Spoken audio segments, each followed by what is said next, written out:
여러분들 웃는 게 얼마나 좋으냐면요, 이 웃는 여자들을 보면은요 이뻐요. 웃는 여자들을 보면 예뻐. 왜 이쁜 줄 아세요? 막 웃으면 장운동이 막 돼. 장운동이 되면 막 소화도 잘 되고 피부가 예뻐. 그럼 피부가 예쁘면 사람들이 예쁘다 그러면 또 웃어, 막 웃어. 그럼 또 장운동이 또 돼. 장운동이 되면 또 40이 되는데 얼굴이 예쁘다 그러면 또 막 웃어. 그럼 또 장운동이 돼.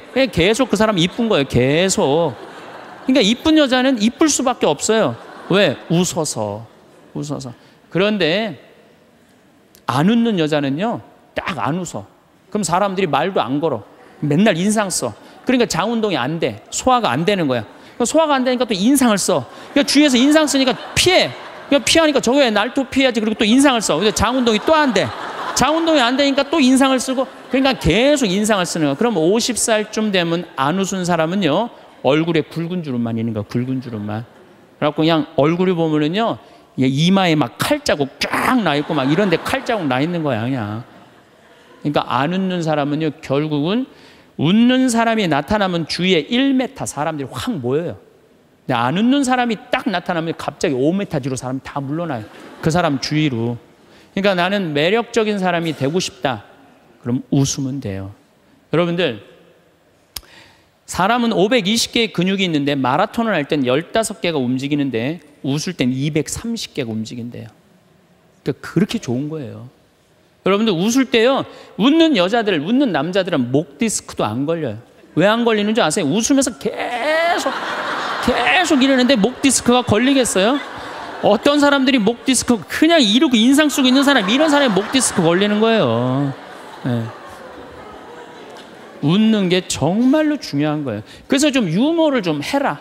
내가 전 시간에 유머 그거 하나 했죠. 예, 재미난 거 하나 했죠. 기억 안 나세요? 지금 또 재미난 유머 하나 할게요. 2개 할게요. 2개. 이 토끼의 집념이라는 유머예요. 이제까지는 강의고 지금은 유머예요. 토끼가 하루는 약국에 딱 들러가고 아저씨 당근 있어요? 딱 그랬어요. 그때 약사가 토끼가 약국에서 당근을 찾으니까 기분이 나쁘단 말이에요. 약국엔 당근 없다 딱 그랬어요. 알았어요. 그리고 갔어요. 다음날 또 토끼가 또 왔어요. 아저씨 당근 있어요? 이놈 새끼 약국에 당근 없다는데 왜 자꾸 찾아오느냐고. 알았어요. 그리고 또 갔어요. 다음날 토끼가 또 왔어요. 아저씨 당근 있어요? 너 한 번만 더 약국에 와서 당근 찾으면 가위로 잘라버린다. 네 귀 딱 그랬어요. 알았어요. 그리고 갔어요. 다음날 토끼가 또 왔어요. 아저씨 가위 있어요? 그러니까 약국에 무슨 가위가 있느냐? 그러니까 이 토끼 하는 말이 아저씨 그럼 당근 있어요? 그러더래요.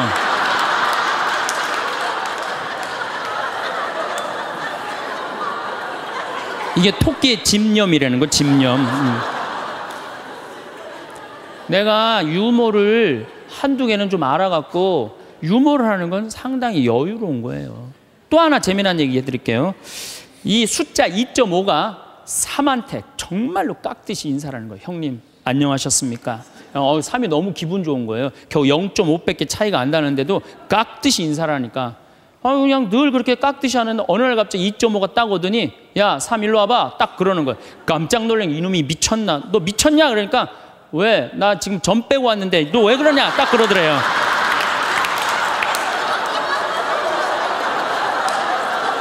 재밌어요?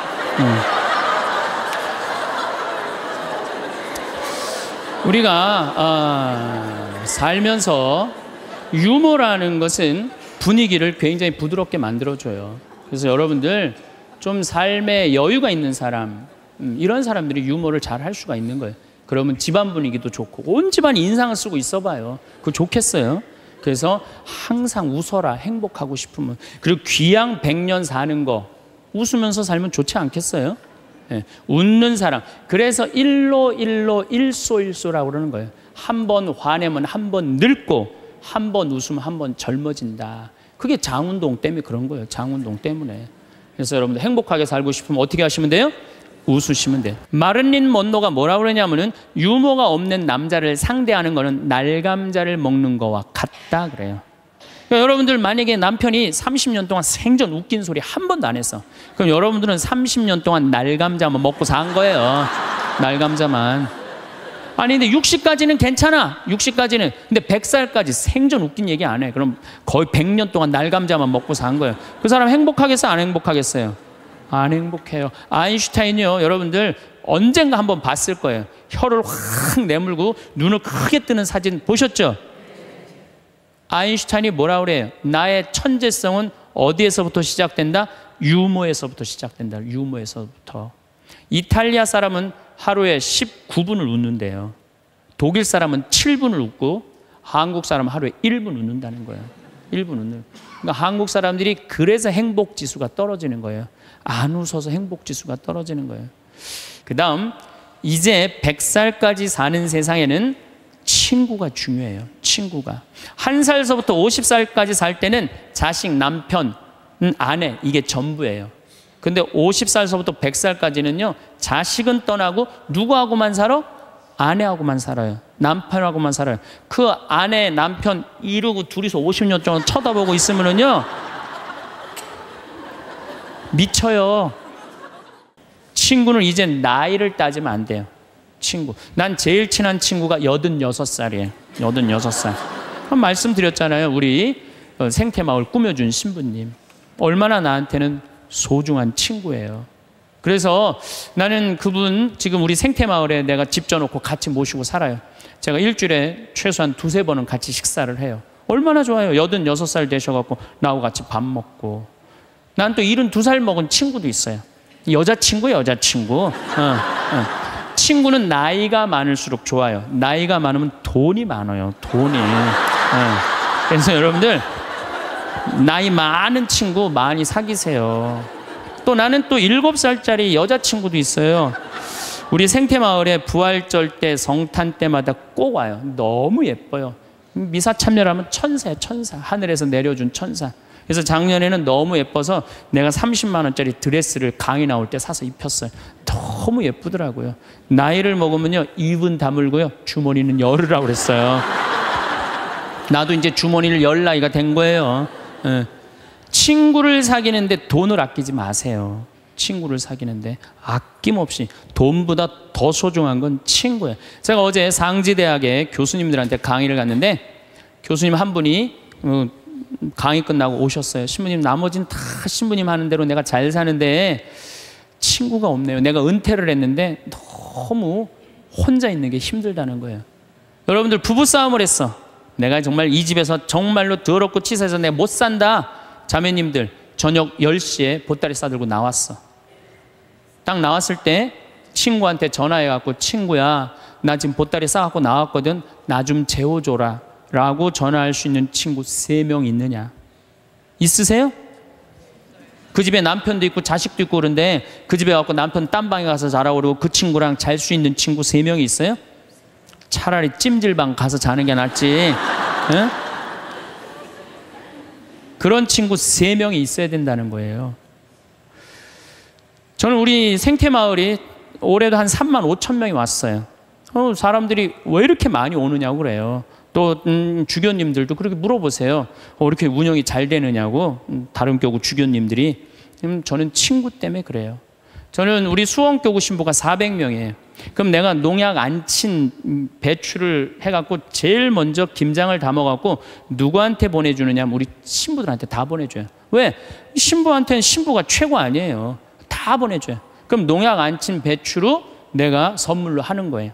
또 청국장 가루 이거 참 좋거든요. 사나이가 갑바가 있어야지 맞아요. 그리고 내가 하나씩 한 통씩 다 보내줘요. 그러니까 5년 동안 우리 수원교구 신부들은 나한테 매년 뭐 감자, 옥수수, 뭐 된장, 뭐 청국장, 김장 선물로 받는 거예요.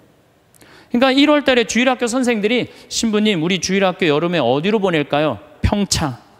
나한테 얻어먹은 게 얼만데. 레지오 야외 어디로 보낼까요? 평창. 기브 앤드 테이크예요. 나는 친구가 목사님 친구들도 많고 스님 친구들도 많아요. 그래서 그냥 목사님들이 놀러 오라고, 스님들이 저 지리산 스님 꼭 놀러 오라고. 근데 시간이 너무 없는 거야. 나 그 친구들 다 만나러 다니려면 200살 살아도 모자라 지금. 친구가 많은 거는요 너무너무 할 일이 많은 거예요. 친구들하고는 어울려 지내는 게 얼마나 즐거워요. 그렇죠? 여러분들 지금부터라도 친구를 사귀세요. 친구는 3가지를 따지면 안 돼요. 나이, 지위, 재산. 이거 다 무시하고 그 세 가지를 무시하고 사람 대 사람으로. 그래서 여러분들 멘토가 필요한 거. 멘토가 나의 삶에 정신적으로 나를 이끌어 줄 수 있는 멘토가 꼭 필요한 거예요. 난 아무도 없다. 그런 사람들이 험악한 일을 딱 당하는 거죠. 그래서 우리가 이제 100년 사는 인생에는 자식만 전부가 아니고 남편, 아내가 전부가 아니고 누가 중요하다? 친구가 아주 중요하다.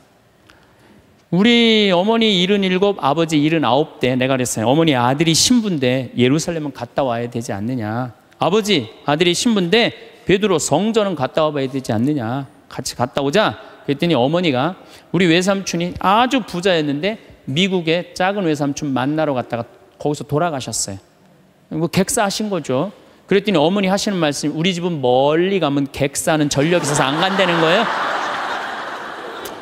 그래서 내가 그랬어요. 자식들이 티켓 다 끊어놨으니까 갈래면 가고 말래면 말아라. 예. 그랬더니 어머니 아버지가 2달 전에 이제 가보니까 손잡고 산에 올라갔다 내려갔다 하더라고요. 길에서 안 죽으려고 체력 보강한다고. 한 달 전에 가보니까 옷 다 사입고 준비 끝났어. 성주순례를 갔는데 6시에 나오는데 5시 반에 나오는 거예요. 12일 동안 한 군데도 안 빼고 다 다니시는 거예요. 밥 먹으면서 내 손으로 안 하니까 밥도 너무 맛있다고 그냥 먹는 거예요. 그 토요일 날 저녁에 한국에 들어왔어요. 저녁 가족끼리 식사를 하고 저녁에 이제 헤어지고 다음 날 아침에 성주순례 간 사람들 전화를 하는데 다 비몽사몽이야. 집에 전화했는데 전화를 안 받는 거예요. 핸드폰도 안 받으시고. 난 두 분이 너무 힘들어서 돌아가셨는 줄 알았어요. 근데 2시에 통화가 됐어요. 아버지 왜 전화를 안 받느냐고. 그러니까 아버지가 자식들 전부 다 약수물 떠다 대주시거든요. 그 이제 10일 동안 집을 배웠으니까 그 성주순례 끝나고 아침에 일어나고 약수도로 간 거예요. 어머니는 어디 가니까 파마로 간 거예요. 파마로. 나이 80대도 여행 다니는데 아무 문제 없어요. 여러분들 집 잡혀서 다니세요. 네. 내가 행복하려면 뭐 해야 되냐면 운동해야 돼. 아프면 안 돼요. 100살까지 살면서요 이제는 죽지도 못해요. 죽을 만하면 살려갖고 오고 죽을 만하면 살려갖고 와서 죽지도 못해요. 이제 의술이 좋아갖고 죽지도 못해요. 그럼 귀양 앞으로 50년 살 거 어떻게 사는 게 좋을까요? 건강하게 사는 게 좋은 거죠. 그래서 여기 지금 대충 연령층을 보니까 50, 60대들이 많으세요. 여러분들 대개 50, 60년 더 살아요. 그러면 여러분들 수영장 다니셔야 돼요. 수영장 가갖고 뭐 자유형 버터플라이 이런 거 하라는 거 아니에요. 수영장 걸어왔다 10분 왔다 갔다만 하면요 산에 2시간 올라갔다 온 효과가 난대요. 허벅지에 근육이 안 풀리면은요 죽을 때까지 누워서 뒤 가릴 수 있다는 거예요. 그런데 운동 안 하고 가만히 있는 할머니들 70살, 80살 되면요 움직이지 못해요. 그럼 아들이 막 들었다가 화장실 갖다 놓고 씻고 그게 사는 거예요? 그렇게 100년까지 사는 거는 사는 게 아니죠. 그리고 여러분들 이제 한 70, 80대 갖고 이제 똥을 좀 싸기 시작하면요 여러분들 어디 위에 누워서 자느냐면 비닐 위에 누워서 자요. 이불을 맨날 빨 수 없잖아요. 그러니까 두꺼운 비닐로 깐다고요. 그럼 거기서 이제 똥 싸면 이제 그거 딱 꺼내고 거기 또 뉘우고 똥 싸면 또 뉘우고 그러는 거예요. 그렇게 살기 싫으면 어떻게 해야 돼요? 운동해야 돼. 수영장 다니. 무슨 돈으로? 집 잡혀서. 여러분들 자식들한테 재산을 물려준다고 자식을 사랑하는 길이 아니에요. 늙어서 자식 나 신경 안 쓰고 자기네들 나름대로 잘 살게 도와주는 게 어떻게 하는 거예요? 자식 도와주는 거예요. 그러니까 지금 누구한테 잘해주는 게 나한테 잘해주는 게 누구 도와주는 거야? 자식 도와주는 거예요. 그래서 여러분들 이제 자신을 위해서 사세요. 옛날에 40살, 50살까지 살 때는요 자식 위해서 살아도 돼요. 왜? 내가 그냥 대충 살다가 적당히 알아서 죽어주니까. 한 부모가 46, 47에 죽어주면은요 병이 들어도요 별로 자식들 힘들이지도 않아요. 근데 70살에서부터 누워서 100살까지 누워 있으면은요 자식 미치는 거예요. 그러니까 누구한테 오늘 이후부터 잘해줘라? 본인한테 잘해줘라. 자기한테 잘해줘라. 우리는 너무 자기 자신한테 함부로 대한다. 작년 2월 달에 우리 생태마을에 대장암이 걸린 교회 다니는 자매가 하나 왔어요. 우리가 뭐 그때 암 환자들이 한 10명 있었는데 뭐 마리아, 데레사, 루시아 그러니까 하루 나한테 오더니 신부님 나도 본명 하나만 달라는 거, 세례명 하나만. 그 이제 그렇게 부르니까 좀 세례명이 부러웠나 봐요. 뭐 돈 드는 것도 아니니까 요한나 이거 가지라고 줬어요, 내가. 공짜인데 뭐. 요한나가 됐어, 이 자매가. 요한나가 됐는데 우리 생태마을에 작년에 암 환자가 한 10분 정도 있었는데 정말로 서로 마음이 맞는 거예요. 같은 병이 걸려 있으니까 서로 위로가 되고 정말 형제같이. 그 매일 이 곤드레 밥 먹으러 다니고 꽁만두 먹으러 다니고 막국수 먹으러 다니고 산채 비빔밥 먹으러 다니고 회 먹으러 다니고 또 북한에서 또 저기 뭐야 그 조개 그거 아주 좋은 거 그것도 수입해다가 그것도 우리끼리 또 해서 먹고 작년에는 정말로 즐겁게 살았어요. 그런데 이 자매가 3월 말이 됐는데 뼈까지 다 전이가 된 거예요. 근데 암 환자가 뼈까지 전이가 되면 누워서 못 자요. 아파서. 앉아서 잔 거지. 다음날 성당 마당에서 날 만났어요. 날 또 꼭 끌어안더니 신부님 나 아무래도 죽을 것 같아요. 그런데 내가 여기 와갖고 3개월 동안 살면서 사는 게 이렇게 즐거운 건지 처음 알았대요. 아니 3,000원짜리 곤드레 밥을 먹으러 가도 이렇게 맛있고 즐거운 건 처음이래. 이렇게 같은 마음 통하는 우리 환자들이랑 환우들이랑 같이 먹어서 너무너무 행복했다는 거예요. 그런데 내 인생 48년을 돌아보면 행복했던 순간이 한 번도 없다는 거예요. 자기는 딸한테 하나도 안 미안하대요. 딸 자기가 빌딩 청소하고 대학까지 졸업시켰다는 거예요. 남편한테도 하나도 안 미안하대. 자기 3개월 동안 와 있는 동안 한 번도 안 와봤다는 거예요. 근데 누구한테 미안하냐면 자기 자신한테 너무너무 미안하다는 거예요. 그리고 내 어깨에 눈물을 뚝뚝 흘리고 이 자매는 일주일 만에 세상을 떠났어요. 자, 여러분들은 여기 지금 50, 60까지 사신 여러분들 열심히 살지 않으셨어요? 지금까지? 그렇지 않아요? 그리고 또 이 우중충한 날 강의 듣겠다고 여기 오신 여러분들은 무조건 열심히 사신 분들이에요. 그럼 여러분들은 지금 누구한테 제일 잘해줘야 되느냐면은 본인한테 제일 잘해줘야 돼요. 나는 본당 신부 10년 할 동안 교우들이 정말로 잘해줬어요. 뭐 애 생기면 애 생겼다고 밥 사주고 애 낳으면 애 낳았다고 밥 사주고 뭐 그냥 정말로 그냥 건수가 얼마나 많은지 몰라요.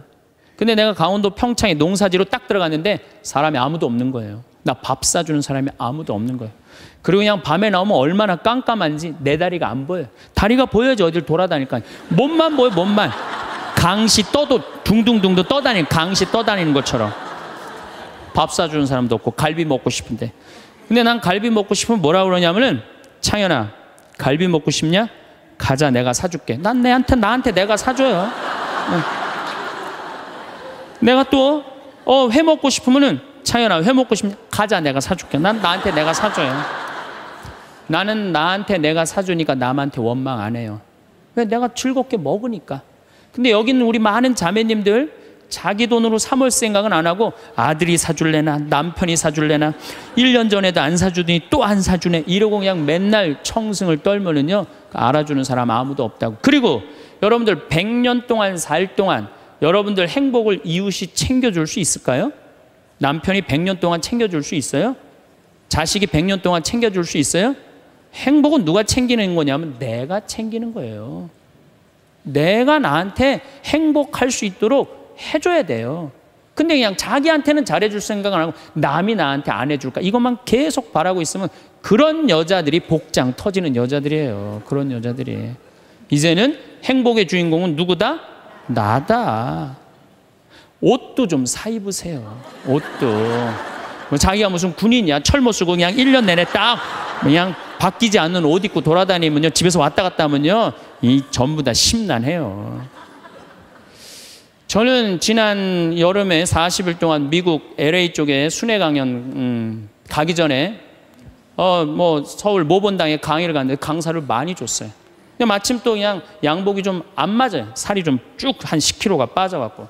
그래갖고 양복을 좀 사 입어야 되겠다. 그래서 문정 아울렛에 가갖고 내가 양복 사 입고 갔어요. 참 우리나라 옷도 잘 만들어요. 내가 50만 원어치를 옷을 샀는데 양복 2벌, 바지 2개, 50만 원인데 그렇게 사 입고 갔어요. 그럼 미국 이제 강의를 갔더니 교우들이 그러는 거예요. 어우 신부님 양복 너무너무 멋있다는 거 메이커냐는 거예요. 아니라고. 나 이거 내 돈으로 내가 아울렛 가서 내가 사 입고 왔다고. 내가 사 입어야죠. 옷도 마음에 드는 거예요. 여러분들도 10만 원짜리 들었다가 너무 비싸다 그러고 만 원짜리 줍지 마세요. 작년 영명축일에 우리 어머니가 너무 이쁜 옷을 입고 왔어요. 평창으로. 그래서 내가 어머니한테 물어봤어요. 어머니 아들이 사줬냐 딸이 사줬냐 그랬더니 어머니 하시는 말씀이 사주긴 누가 사주느냐고 방송 보니까 신부님이 늙어서 옷 사 입고 싶으면 지 돈으로 사 입으라 그래서 내 돈으로 사 입었다는 거야. 내 돈으로. 근데 이 노인네가 150만 원짜리 사 입고 온 거예요. 근데 내가 잘했다고 그랬어요. 왜? 우리 어머니 아버지 자식 내 뒤도 안 돌아보고 키웠어요. 그러면 그 정도 보상받을 자격 충분해요. 난 그거보다 훨씬 더한 것도 받을 수 있다고 생각해요. 자식 위해서 재산 물려준다고 한 푼도 안 쓰고 거지같이 살기를 원하지 않아요. 그런 자식은 없을 거예요. 여러분들도 다 누구 위해서? 여러분 위해서 쓰세요. 자, 또 이제 행복하게 살려면 텔레비 시청을 제발 좀 줄여라. 이 텔레비전이 문제 중에 문제예요. 제가 보기에는 우리 할머니들 가끔 나한테 이래요. 신부님 잠이 안 와요. 이런 할머니들 아침부터 저녁까지 텔레비전 본 거예요. 텔레비전을 보면 몸의 95%를 쓰지 않는데요. 텔레비전 볼 때 움직이지 않고 가만히 보는 거 아니야. 계속. 그러니까 저녁에 잠 자려고 그러는데 뭘 움직였어요. 피곤해야지 잠이 올 거 아니야. 이게 잠이 안 오는 거예요. 아침에 일어나고 수영장 가고 성당에 노인대학 가고 산에 올라갔다 오고 그리고 뭐 탁구 치러 거기 노인정에 가고 탁구 치고 하루 종일 뛰어다니면요 밤에 자지 말라고 그래도 기절해서 자요. 아니 텔레비전 내용 뻔하지 않아요? 가난한 집 아들이 애인이 있는데 출세하고 싶어서 애인하고 배신하고 부잣집 딸한테 그냥 장갈 가버린 거야. 그랬더니 여자가 난 이제 살고 싶지 않다 이렇게 배신당하고 여기 한강에 뛰어내려서 죽었어. 근데 길 가던 어떤 남자가 그걸 보고 뛰어내려서 구한 거예요. 물속에 들어갔고 구했는데 어메 이놈이 또 갑부집 아들이 구했네. 근데 또 라이벌 회사의 아들이야 보니까 그래갖고 그냥 원수 갚는다는 얘기. 이번엔 또 내인 줄 알고 열심히 키웠는데 어메 이거 알고 보니 바뀌었네 이게 애가. 아니 이런 걸 뭘 맨날 보세요. 뭘 맨날 보세요.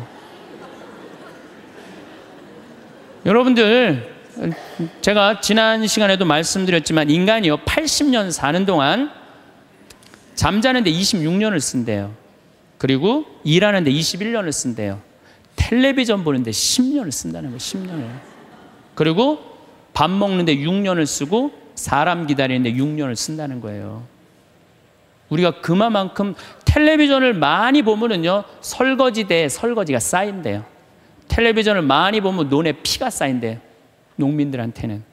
텔레비전은 내가 할 수 있는 일을 자꾸 뒤로 미루게 만들어요. 그리고 사람을 자꾸 게을르게 만들고 질서를 무너뜨리게 만드는 거예요. 텔레비전을 보려고 해도 사건 중심의 드라마를 보라는 거예요. 사건 중심의. 맨날 애정 그런 거 보시지 마시고. 요즘 저는 지금 못 봤는데 지금 2번을 봤어요. 뿌리 깊은 나무라고 세종대왕이 한글 반포하는 과정 너무 훌륭한 프로그램이에요. 난 뭐 그 회사에서 돈 받은 것도 없지만은 너무 훌륭한 프로그램이에요. 2번을 봤는데 글이 얼마나 중요한지 정말로 잘 표현했더라고요. 그런 걸 보시라는 거예요. 내셔널 지오그래픽, 히스토리 채널, 평화방송 뭐 이런 거 보라는 거예요. 제 얘기는. 괜히 그냥 이 남편이 그냥 물에 빠져 죽였는데 그냥 또 살아나갖고 점 찍고 나타나갖고 그냥 뭐 이런 거 보시지 마시고.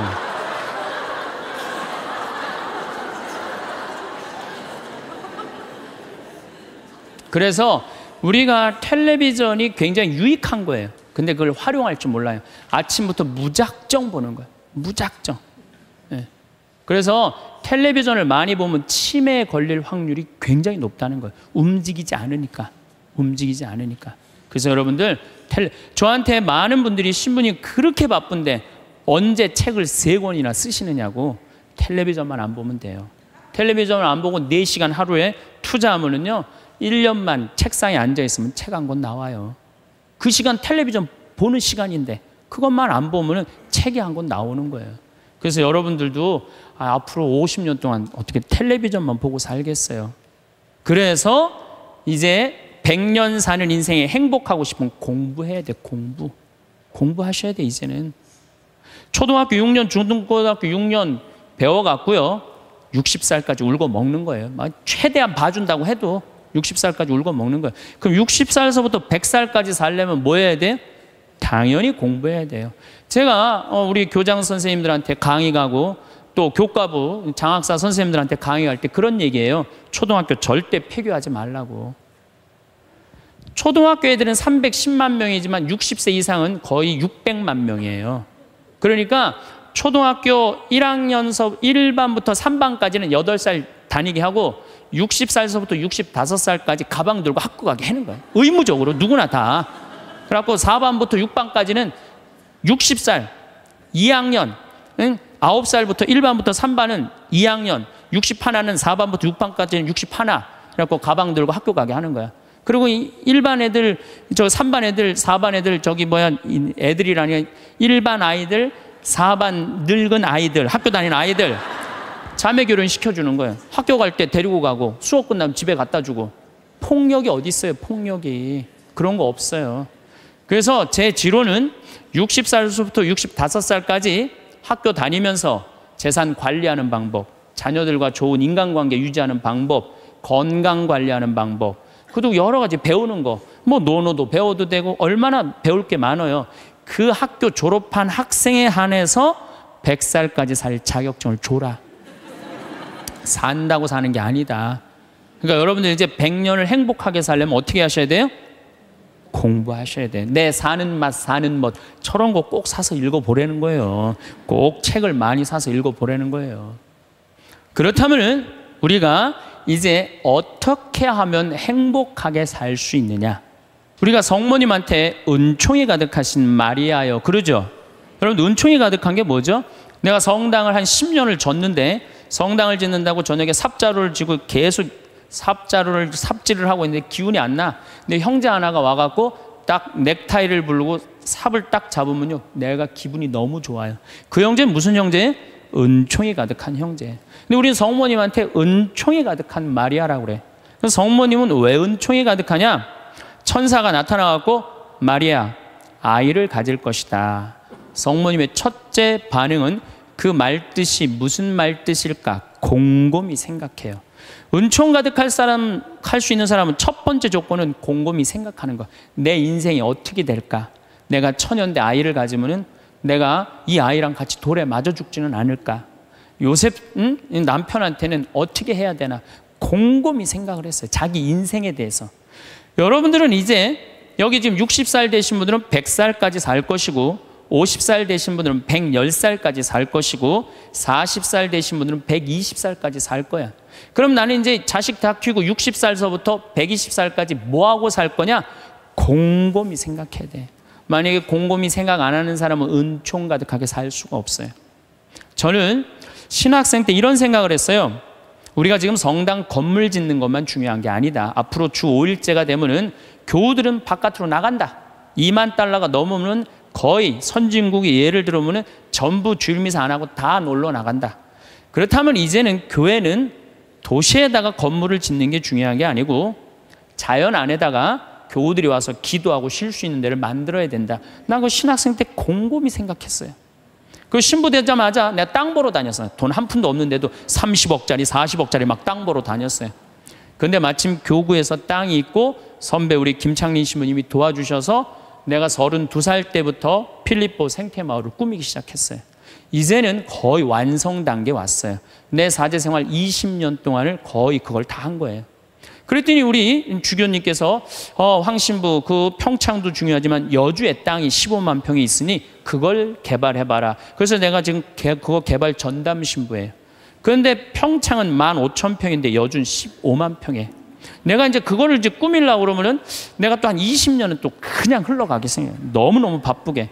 나는 20년 동안 할 일이 있어요. 나는 늙어도 걱정 없어요. 할 일이 있으니까. 그랬더니 주교님이 또 한 번은 부르시더니 용인에 대대리에 5만 평이 있으니 그것도 개발하라는 거예요. 나는 80살까지 할 일이 있는 거야, 나는. 얼마나 좋아요, 할 일이 있으니까. 근데 저는 제가 하고 싶은 건 아프리카의 생태마을 꾸미는 거예요. 그래갖고 지금 말라이 김청자 선생 가 있는데 우리 한상호 신부님, 우리 또 수원교구 신부들 가 있는데 내가 관심 많아요. 그래서 나름대로 지금 준비를 하고 있어요. 그래서 내가 아프리카의 생태마을 꾸미려고 생각을 해보면은 100살까지 할 일이 있는 것 같아. 100살까지. 그리고 이제 대한민국을 나는 전체로 생태마을을 꾸미고 싶은 게 꿈이에요. 그래서 우리나라에 한 40개 생태마을을 꾸미고 싶어요. 그럼 난 120살까지 할 일이 있는 거야. 늙어서 할 일이 기다리고 있다. 이거 행복한 거예요. 여러분들 만약에 내가 60살서부터 120살까지 아무것도 할 일이 없다. 그건 사는 게 저주예요. 오래 사는 게 저주예요. 여러분들 오늘 이후에 계획을 한번 짜보세요. 나는 60살에 뭘 할 거고 70살에 뭘 할 거고 80살에 뭘 할 거고 90살에 뭘 할 거고 100살에 뭐 할 거다. 신부님 언제 살지도 모르는데 그 사람처럼 바보가 없어요. 죽을 때 죽더라도 계획은 가져야죠. 계획이 이씨 살다가 죽는 사람이랑 계획 없이 그냥 대책 없이 100살까지 사는 사람이랑은 삶의 질이 틀린 거예요. 그래서 여러분들 이제 행복하게 살려면은 그런 생각을 곰곰이 해라. 그 다음에 여러분들 한류 많이 들어봤죠? 깜짝 놀랄 일이에요. 내가 일본에 가서 드라마를 보면요, 정말로 재미없어요. 정말로 재미없어요. 근데 우리나라 드라마 보면요, 정말 재밌어요. 어쩜 그렇게 잘 만들어, 드라마를. 저기 대장금을 내가 케냐 나이로비에 갔는데 거기서 나오더라고요. 중동에서 나오는 거 말할 것도 없고, 중동에서 대장금 할 때는 시청률이 90%라 아예 가게를 열 수가 없대. 사람이 돌아다니지 가게를 열지. 그러니까 사람이 없으니까 가게 사람들도 일찍 들어와서 다 보는 거예요. 그러니까 전 국민이 다 본다는 거예요. 참 대단하지 않아요? 그래서 대한민국이라는 거예요. 문화는요, 선진국이 끌고 가는 거예요. 그렇다면 이미 우리나라는 문화 선진국이 된 거예요. 이제 만족하고 살아야 되거든요. 근데 우리는 아직도 무슨 병이 들어있어? 1등병이 들어있는 거야. 아직도 1등병이 들어있는 거야. 아니 나는 전교 1등은 들어봐도 전국 1등 하라고 아들 때리는 건 난 그게 이해가 안 가는 거예요. 전교 1등이라는 것도 꿈도 못 꾸는데 전국 1등을 안 한다고 아들을 때리고, 이게 우리의 불행이에요. 여러분들 1등 한다고 행복해요? 출세한다고 행복해요? 여러분들 요즘 텔레비전 보면요, 다 감옥 가는 사람들이요, 출세하고 돈 많고 1등 하는 사람 다 감옥 가요. 그렇지 않아요? 여러분들은 감옥 가고 싶어도 보내주지도 않아요. 여러분 감옥 가고 싶어 보내주지도 않아. 출세한 사람들이 고통을 겪는 거예요. 제일 행복한 사람은요, 1 더하기는 2다. 하루하루를 성실하게 사는 사람은 나쁜 짓 안 하고 도둑질 안 하고 사기 안 치고 그리고 성실하게 사는 사람이 매일 일 끝나고 성당에 와서 평일 미사하고 저녁에 갖고 성서 읽고 그리고 주무시는 분들이 제일 행복한 분들이에요. 5,000년 역사상 지금처럼 대한민국이 국부가 정말로 탄탄한 적은 없었어요. 요즘 제가 너무너무 대한민국에 대해서 전 자랑스러워요. 강의 외국을 나가면서 또 여기저기 여행 다니면서 환경 문제 때문에 좀 다니면서 내 나라가 너무너무 나는 우리 수원교구의 그 수원교구 대리구장 신부님이라고 있어요. 최재용 신부님이 정말 기가 막힌 말씀을 하시더라고요. 어떤 말씀을 하시냐면은 우리 이제 신부들이 이제 서품식 때 신부들이 한 30명 나오니까 서품 시간이 2시간, 3시간 길어지니까 신부들이 짜증을 부리니까 신부님이 이런 말씀을 하시더라고요. 나는 말이야, 이 고속도로에 차가 막혀 있으면 가슴이 너무 터질 듯한 기쁘대요. 터질 듯하게. 무슨 소리냐 그랬더니 자기 어렸을 땐 차 구경하기 하루에 한 대도 구경 못했다는 거예요. 한 대도 구경 못했는데 지금은 그 차가 너무 많아갖고 이게 그냥 꽉 차 있으면요, 내 나라가 이렇게 잘 살게 됐구나, 터질 듯 하다는 거예요.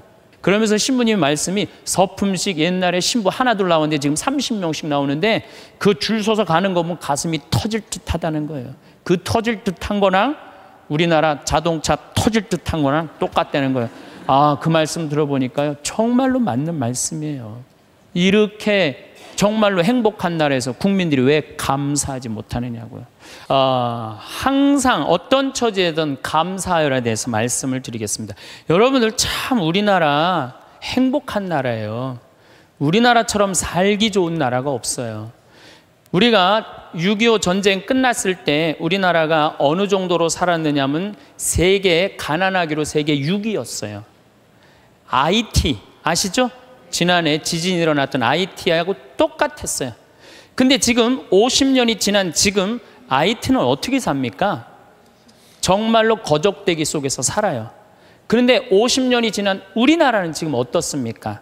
세계 경제 규모 13위, 소비지수 7위, 이탈리아보다도 더 잘 써요. 그리고 올해 1조 달러 경제 규모, 1조 달러. 우리 어렸을 때는요 100억 달러 수출 맨날 그러고 자랐어요. 그거 배우고 자랐어요. 그런데 1000억 달러도 아니고 1조 달러. 대단한 거예요. 정말로 대단한 거예요. 전 세계에 이런 나라가 한 나라도 없는 거예요. 원조 받는 나라에서 원조 해주는 나라. 그래서 제가 이 대단한 사람들이 모여 살아갖고 우리나라 이름이 대한민국이라고 그런 거예요. 대한민국이라고. 여러분들 제가 얼마 전에 서안이라는 데를 다녀왔어요. 진시황 묘 있는데. 근데 그 진시황을 끌던 마차가요. 말이 4마리야. 4마리. 그 대단한 진시황을 끌고 가는 마차가 말이 4마리예요. 여기 정조 임금이 아버지 육릉에 갈 때 여기서 말 몇 마리 끌고 왔는지 알아? 전체 행렬이 120마리도 채 안 됐어요. 근데 여러분들이 지금 2000cc 차를 타고 지금 여기 성당에 오셨다면 여러분은 말 몇 마리를 끌고 온 거냐면 150마리를 끌고 온 거예요. 말 150마리를 끌고 온 거예요. 우리가 얼마나 많은 걸 지금 누리고 살고 있는데 그걸 몰라요. 옛날에 왕은요 여름에 얼음 좀 먹고 싶으면은 동빙고 서빙고 막 뛰어가서 그냥 막 얼음 갖다 바쳤어요. 근데 우리는 집집마다 냉장고에서 열면 얼음 다 있어요. 동빙고 서빙고 다 있어요. 옛날에 진시황보다 옛날에 정조임금보다 우리가 훨씬 더 잘 사는 거예요. 그런데도 지금 감사하지 못하고 있다. 이건 정신적인 병이 들어있는 거예요. 짧은 시간 내에 남들은 100년 역사가 넘는데 우리는 겨우 30년, 40년 됐는데도요. 세계 4위 시장이에요. 4위 시장. 대단한 거예요. 텔레비전 잘 만들어요? 못 만들어요? 잘 만들어요. 2009년 기준으로 미국 LED 텔레비전 시장 90%가 한국 텔레비예요. 유럽에서는 뭐 내가 2004년인가 5년 갔을 때 이미 우리나라 LG가 거기 1위. 참 잘 만들어요. 파나소닉이라는 일본 텔레비전 회사가요. 한 달 전에 손들었어요. 텔레비 사업을 포기했어요. 뭐라고 포기했느냐면 우리는 삼성, LG 텔레비 따라갈 수가 없다. 그래서 우리는 텔레비 사업을 포기한다. 차 잘 만들죠. 텔레비전 잘 만들죠. 배 잘 만들죠.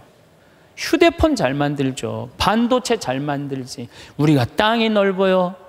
그렇다고 자원이 많아요. 정말 국민들 똑똑한 거 하나로 성실한 거 하나로 이렇게까지 올라왔으면 행복해야죠.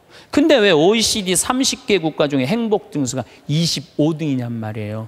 욕심이 너무 많아서 그래요. 여러분들 지금 누리고 있는 것에 대해서 감사하지 못해서 그래요. 욕심 많은 사람은 기쁘게도 못 살고 감사도 못해요. 여러분들 마음 안에 지금 욕심을 조금만 버리면요 정말로 행복하게 살 수 있어요. 여러분들 우리나라 국부의 원천은 어디에 있다고 생각하세요? 국부의 원천은 살림에 있어요. 살림에. 전 세계에서 잘 사는 나라의 첫 번째 조건은 살림입니다. 독일이 그렇고 일본이 그렇고 미국이 그래요. 우리나라가요 살림 녹화가 유엔에서 뭐라고 그랬냐면은 개발도상 국가 중에 살림 녹화를 성공한 나라는 대한민국 하나라고 그래요. 우리 지금 여기 할머니들 어렸을 때 산 빨겠어요? 안 빨겠어요? 빨겠죠? 근데 지금 우리나라 산 어디를 다나나 팔아요? 안 팔아요? 정말로 팔아요. 이거 돌아간 박정희 대통령 또 현신규 박사라고 있어요. 여러분들 은사시나무 들어봤죠? 그걸 현사시나무라고 그래요. 현신규 박사 성을 따서 아예 나무 이름을 현씨로 바꾼 거예요. 그만큼 그 나무에 대단한 우리나라 과학자가 있어요. 그 다음에 뭐 옛날에 이 산림청이 원래는 농림부에 있어야 되는데 우리나라는 산림청을 내무부에 넣어버렸어요.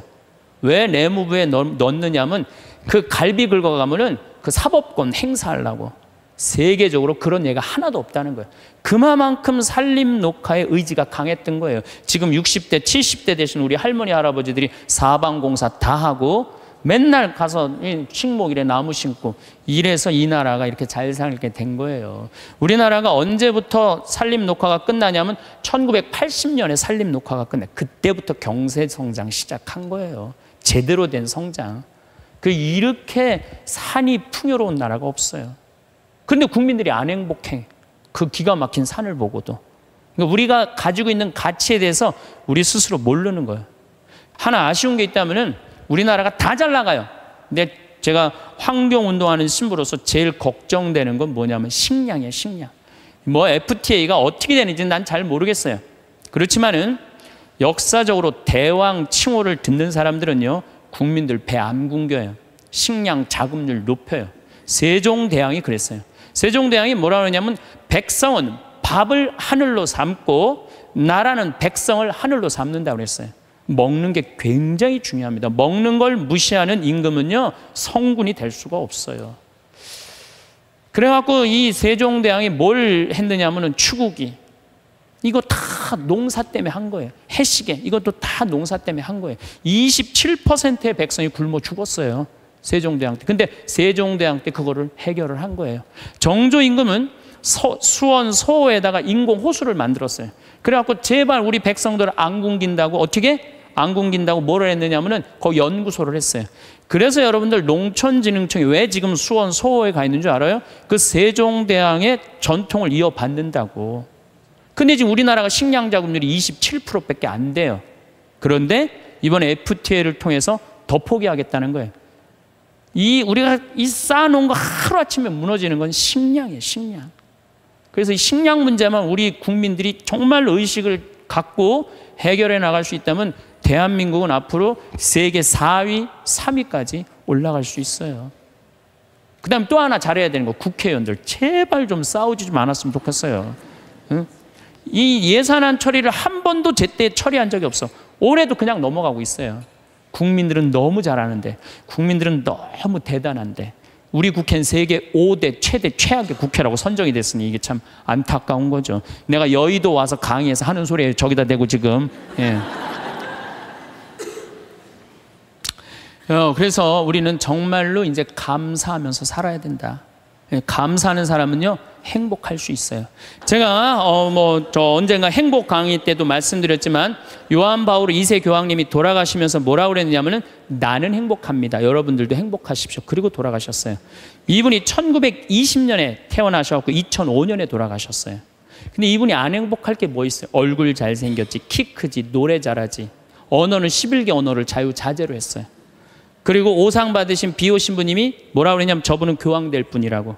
신부 되자마자 주교되고, 주교되자마자 추기경 되고, 추기경 되자마자 교황 됐어요. 1981년에 교황이 돼서 2005년까지 24년 동안 교황 자리에 있었어요. 근데 이분 그렇게 청승 떨면서 안 살았어요. 하고 싶은 대로 하고 살았어요. 얼마나 하고 싶은 대로 하고 살았느냐면은 시성식을 2000년 동안 교황청에서만 했거든요. 근데 이분은 뭐라고 그랬냐면 나는 나가서 한다. 누가 교황청에서 하라고 누가 정해놨느냐? 그래갖고 84년에 한국에 오셔서 시성식 하신 거예요. 파격적이시죠. 갈릴레오 갈릴레이 둥그렇다니까 그냥 옛날에 교황들이 평평한지 이놈은 뭐가 둥그러냐. 그러니까 이번 교황님이 요한 바오로 2세 교황님이 500년 만에 미안하다. 너 감옥에 가두고 탑에 가둬서 사과했어요.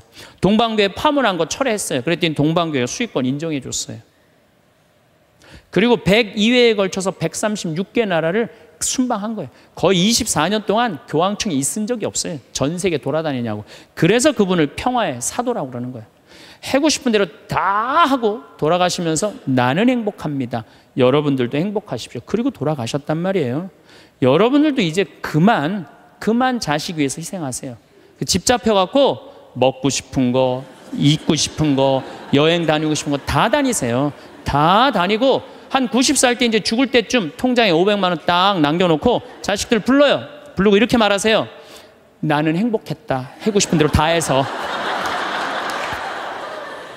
니네들도 행복해라. 그리고 돌아가셔야 돼요.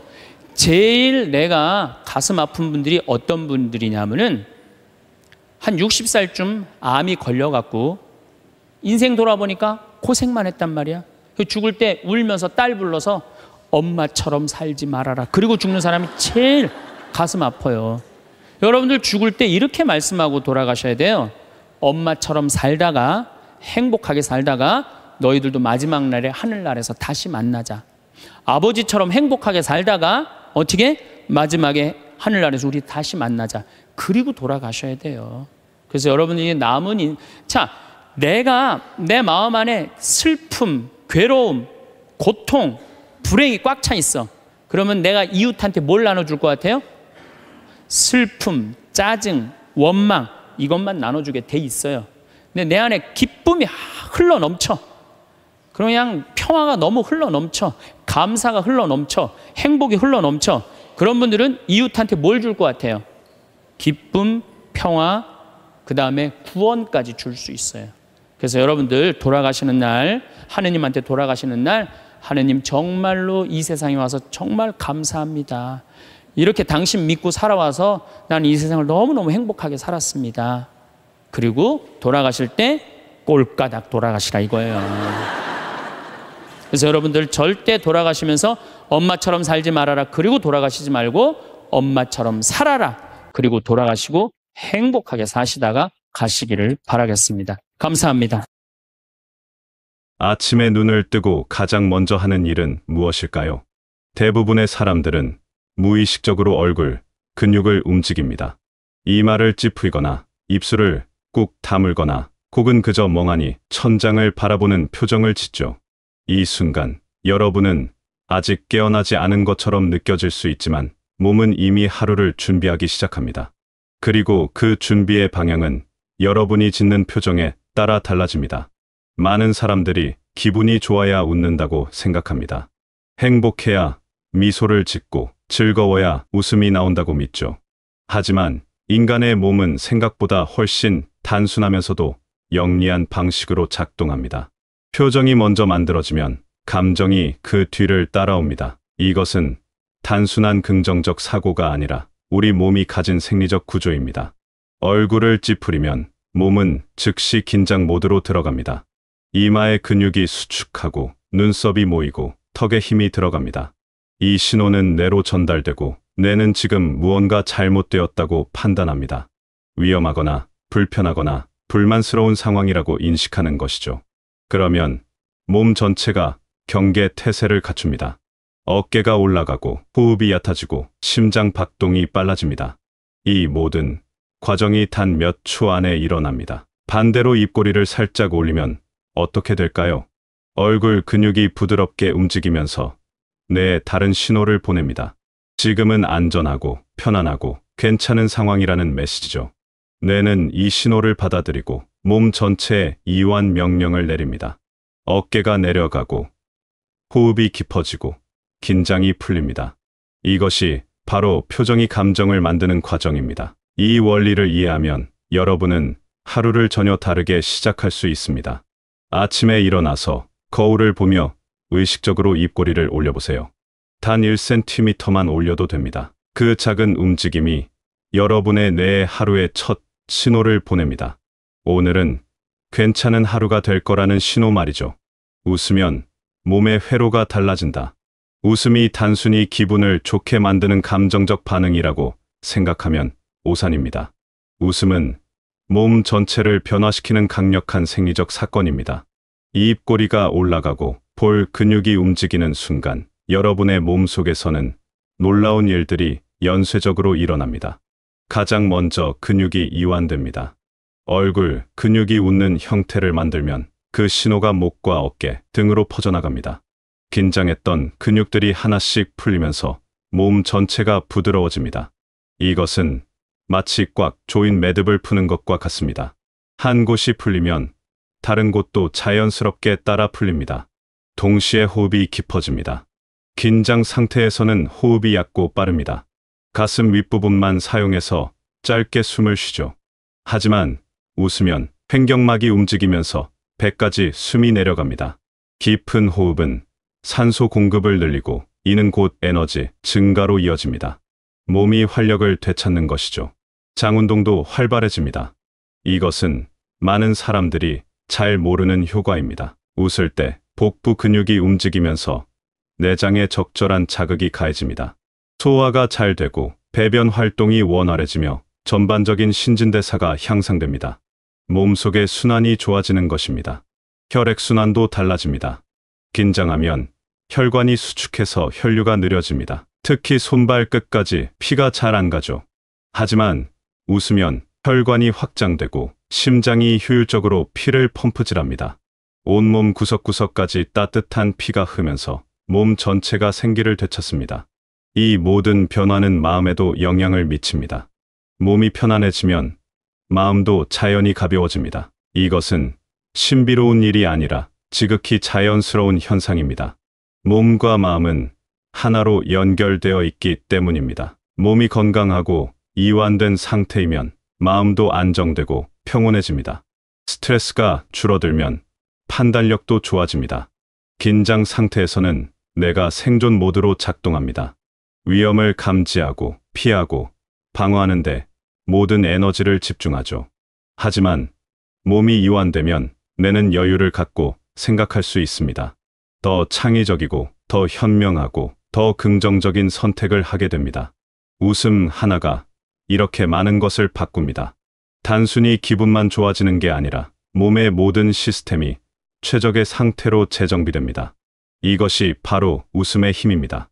웃음은 약이자 운동이자 명상입니다.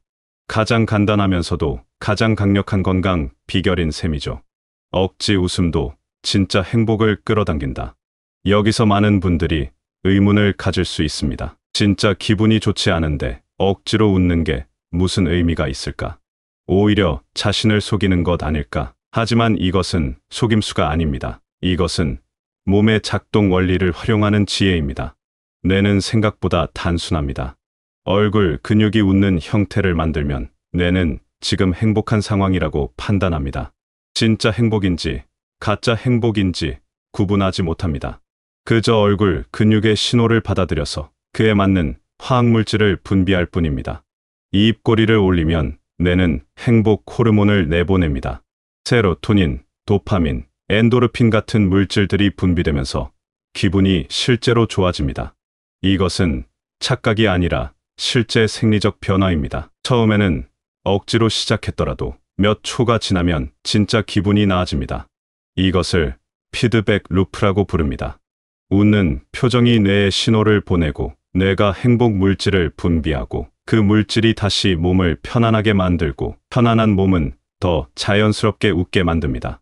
이 순환이 반복되면서 처음의 억지 웃음은 어느새 진짜 미소로 바뀝니다. 처음엔 어색합니다. 거울을 보며 입꼬리를 올릴 때 이상하게 느껴질 수 있습니다. 마치 연기를 하는 것처럼 가짜 같은 느낌이 들죠. 하지만 5초만 유지해보세요. 단 5초만 그 표정을 유지하면 몸과 마음이 조금씩 부드러워지는 걸 느낄 수 있습니다. 어깨가 살짝 내려갑니다. 호흡이 조금 깊어집니다. 이마에 주름이 펴집니다. 턱에 힘이 빠집니다. 이 작은 변화들이 모여서 전체적인 분위기를 바꿉니다. 여러분은 여전히 같은 상황에 있지만 그 상황을 대하는 몸의 태도가 달라진 것입니다.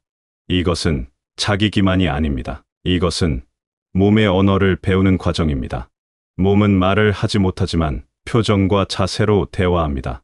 여러분이 먼저 몸에게 긍정적인 신호를 보내면 몸은 그에 맞춰 긍정적으로 반응합니다. 이것이 바로 표정과 감정의 양방향 소통입니다. 억지로라도 웃는 것이 중요한 이유는 그것이 변화의 시작점이 되기 때문입니다. 기분이 좋아지길 기다리면 영원히 기다릴 수도 있습니다. 하지만 먼저 웃으면 기분은 자연스럽게 따라옵니다. 이것은 수동적인 기다림에서 능동적인 선택으로의 전환입니다. 매일 아침 거울 앞에서 억지로라도 웃어보세요. 처음엔 우스꽝스러워 보일 수 있습니다. 하지만 그 우스꽝스러움이 진짜 웃음으로 이어질 수 있습니다. 자신의 어색한 표정을 보고 저절로 웃음이 나올 수도 있죠. 그러면 이미 여러분은 성공한 것입니다. 억지가 진짜가 된 순간입니다.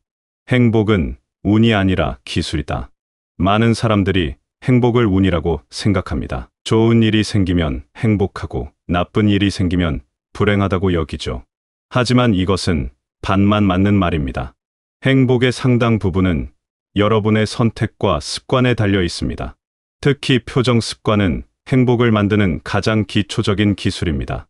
아침에 일어나자마자 거울을 보며 입꼬리를 1cm만 올려보세요. 이것은 단 3초면 충분합니다. 하지만 이 3초가 하루의 시작을 완전히 바꿉니다. 뇌는 아침부터 긍정적인 신호를 받고 그에 맞춰 하루를 설계합니다. 마음이 무거운 순간이 있습니다. 누구나 그런 때가 있습니다. 걱정거리가 생기거나 불안이 밀려오거나 짜증이 날 때가 있죠. 바로 그 순간에 억지로라도 5초간 미소를 유지해보세요. 처음엔 무의미하게 느껴질 수 있습니다. 하지만 5초가 지나면 무거웠던 마음이 조금 가벼워집니다. 완전히 사라지지는 않더라도 견딜 만한 수준으로 바뀝니다. 집에 들어올 때마다 미소 체크를 해보세요. 문 손잡이를 잡기 전에 잠깐 멈춰서 입결의를 올립니다. 이것은 공간 전환의 의식입니다. 밖에서의 긴장과 스트레스를 문 밖에 두고 편안한 얼굴로 집 안에 들어가는 것이죠. 이 작은 습관이 집을 진정한 휴식 공간으로 만들어줍니다. 집에서 나갈 때도 마찬가지입니다. 문을 열기 전에 한번 웃어보세요. 세상을 향해 긍정적인 표정으로 나가는 것입니다. 이것은 단순한 표정 연습이 아니라 세상을 대하는 태도의 준비입니다. 웃는 얼굴로 나가면 세상도 여러분에게 더 친절하게 반응합니다. 짜증나는 순간에는 미세 웃음 전략을 써보세요. 활짝 웃을 수 없다면 입술만 살짝 올리는 것으로도 충분합니다. 눈에 띄지 않는 작은 움직임이지만 뇌는 그 신호를 받습니다. 지금 상황이 그렇게 심각하지 않다는 메시지를 보내는 것이죠. 그러면 과도한 반응을 막을 수 있습니다. 화장실에 갈 때마다 거울을 보며 웃어보세요. 하루에 여러 번 자연스럽게 반복되는 순간입니다. 거울을 볼 때마다 자동으로 미소를 짓는 습관을 들이면 하루에도 수십 번 긍정적인 신호를 뇌에 보내게 됩니다. 이것이 쌓이면 엄청난 변화를 만듭니다. 밥을 먹기 전에도 한번 웃어보세요. 음식 앞에서 감사하는 마음으로 미소를 짓는 것입니다. 이것은 식사를 더 즐겁게 만들고 소화도 잘 되게 합니다. 긴장한 채로 먹으면 체합니다. 하지만 편안한 얼굴로 먹으면 몸도 음식을 기꺼이 받아들입니다. 잠들기 전에도 웃어보세요. 침대에 누워서 오늘 하루를 떠올리며 살짝 미소를 짓는 것입니다. 힘든 일이 있었더라도 그것을 웃으며 마무리하면 잠자는 동안 몸이 회복하는 데 도움이 됩니다. 긴장한 채로 자면 몸도 제대로 쉬지 못합니다. 이런 작은 습관들이 모이면 삶의 전체 흐름이 바뀝니다.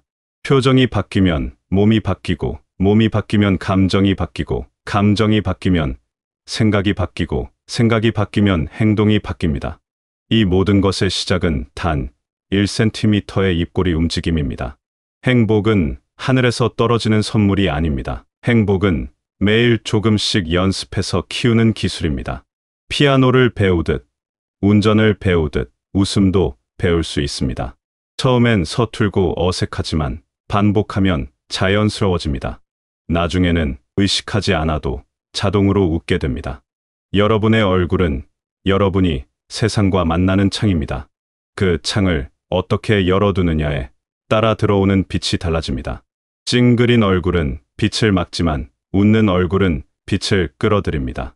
같은 하루라도 어떤 표정으로 사느냐에 따라 완전히 다른 경험이 됩니다. 오늘 하루도 여러분 앞에 놓여 있습니다.